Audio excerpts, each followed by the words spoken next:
Penacony. It is the land of dreams and festivities. It is the land of lies, half-truths, and deception. The only people you could trust were the people who came to the planet with you.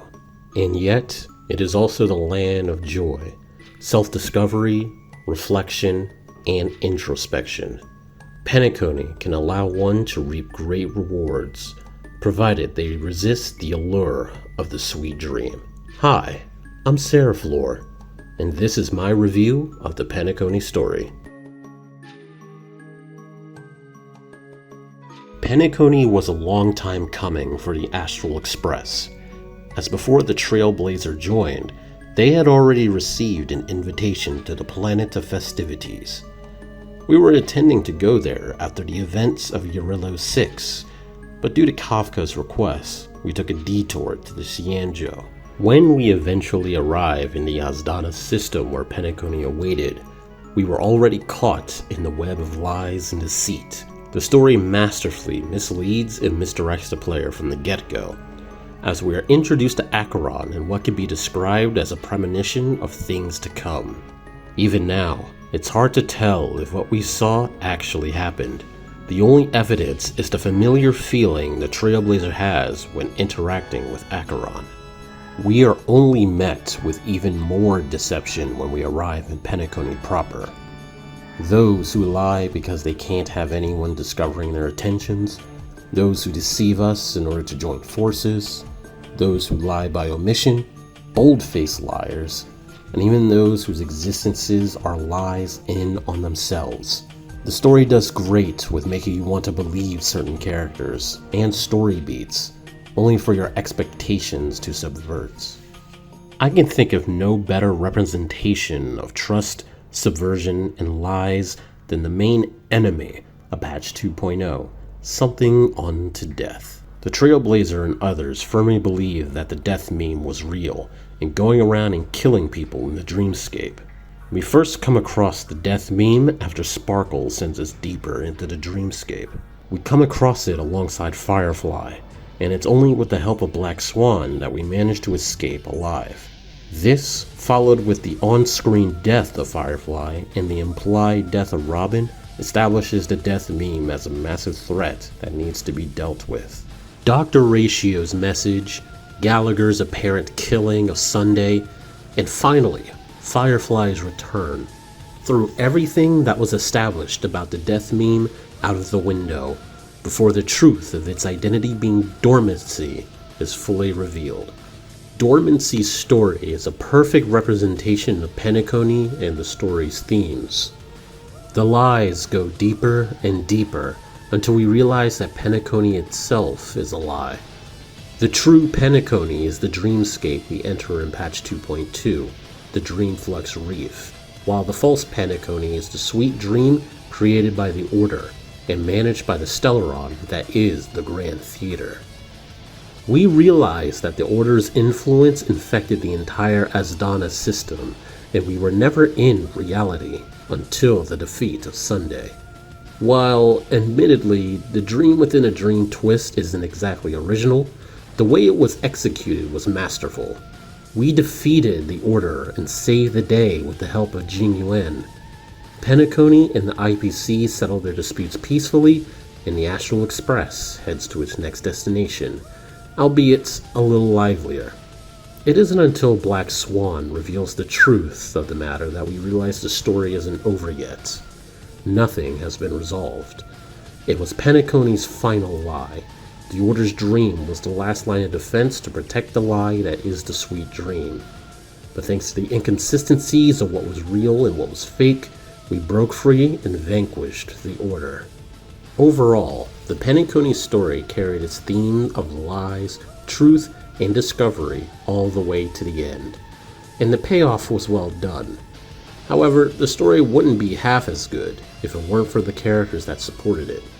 There's so many standout characters in Penacony that I don't even know where to begin, so there is no predetermined list of best character to worst character.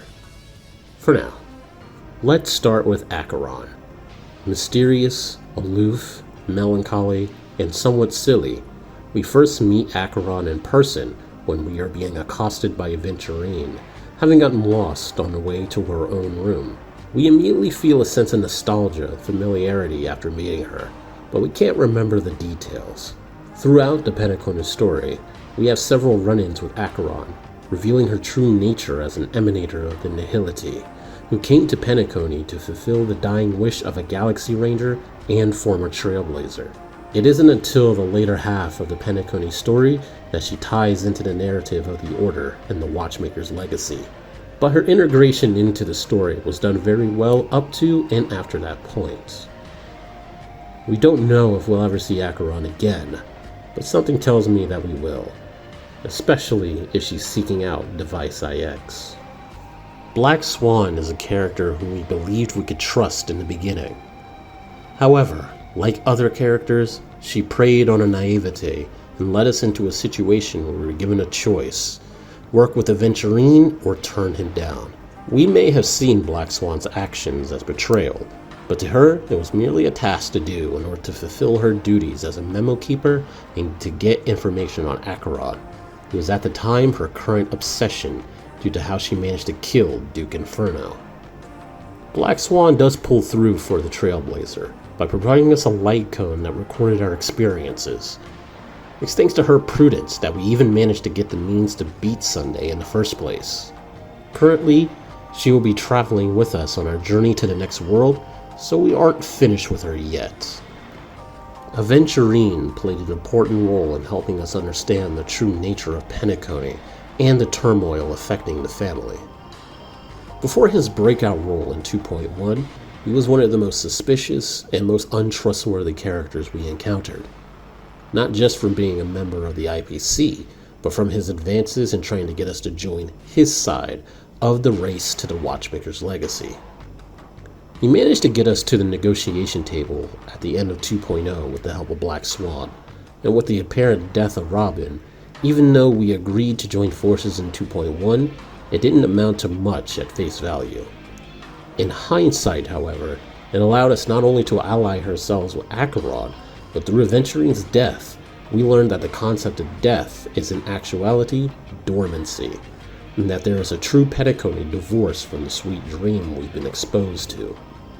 I could go on forever with the various characters we've met, so instead I'll save the likes of Firefly and Sunday for their own individual videos. But I would like to conclude with Boothill, Robin, Gallagher, and Misha. Boothill felt like a waste of a character, and Robin to a lesser extent. Boothill comes in at the climax, only for his role to be to receive a MacGuffin that Acheron was holding on to. He does play a role in defeating Sunday, but it feels like his role was made after the character was conceived, not the other way around. Robin was absent for most of the story, having been killed by dormancy, but she had been in the true Penacony of Dreamflux Reef, helping the citizenry. It shows us really quick that Robin is as selfish as she is perceptive, as she realized the truth that the harmony of Penacony was being supplanted by the Order before anyone else. And it was thanks to her that we stood a chance against Sunday in the first place. I say her character is somewhat wasted in the context of the epilogue, or it feels like we didn't get much closure with her. Obviously this means her story isn't finished yet, since we've yet to have a Penacony-focused Trailblaze continuance. And if we get one, she'll definitely be the focus. And then there's Gallagher and Misha, probably the most important characters in Penacony. Both of them tie directly to the Watchmaker's legacy, and it's thanks to them that the Express crew were able to find out what happened to their predecessors, but also the unfulfilled dreams they left behind. Gallagher was a history fictionologist who was deeply indebted to the Trailblazers who freed Penacony, and it was him who carried out Legwork's mission in his stead, guiding the Express crew to the true dreamscape and revealing the true nature of the sweet dream, that of a creation manifested with the Stellaron's power. Gallagher also guided Sunday there as well, with the hope of him realizing that the Dreamflux Reef is what Penacony should be, rather than the sweet dream that takes away life's hardships. Misha at first could have been written off as an unremarkable 4-star, and for a lot of people that's what he was. However, many people noticed how no one seemed to notice Misha aside from the Trailblazer. It comes full circle in patch 2.2, when we realize that Misha is a memory zone meme, created from spilled contents of Mikhail Char Legwork's memory bubble, an object that he left for us so that we can inherit his legacy. That legacy being to protect Penacony and carry on the will of the Trailblaze, to face any hardship head on and not giving up until the very end, as well as the cool hat. While the Penacony story is told very well, it is lacking in a major area, and that is how information is given to us. Cutscenes, especially in 2.1 and 2.2, take way too long, and have too much dialogue that someone who is trying to keep up with the story may end up tuning out halfway through. There's also the fact that certain story beats are repeated far too often. See the Sunday flashback if you want an example. A cool thing they did in the story is giving us the opportunity to switch POVs between different characters. In 2.1, when this was introduced, was done marvelously, allowing us to gain valuable insight into Adventuring's backstory and allowing us to track what Acheron and Welt were up to. In 2.2 and 2.3, however, this feature feels almost wasted. Funnily enough, it feels totally wasted on Boot Hill's POV, since we don't do anything and nothing of substance happened during his section. It feels like the POV switching was made for 2.1 exclusively, but they had to shoehorn in more POV switches in 2.2 and 2.3, possibly due to fan feedback or through their own internal enclosed beta tests. Either way, it went from an amazing feature to a time waster in the span of one patch. Penacony's story ends with the promise of more. The storylines of characters like Robin and Sunday feel like they have only just begun, and plot arcs involving the IPC seem to be taking shape. While the Express crew is heading for a new world, this is far from the end of our time in Penacony. You can definitely expect Trailblaze continuances and new characters appearing. That will expand the lore and develop the characters even further. Penacony is the land of dreams and festivities. It was the land of lies, half-truths, and deception. The only people you used to trust were the ones who came with you. It is now the land of discovery and great rewards. And thanks to our efforts, the planet has a bright future ahead of it.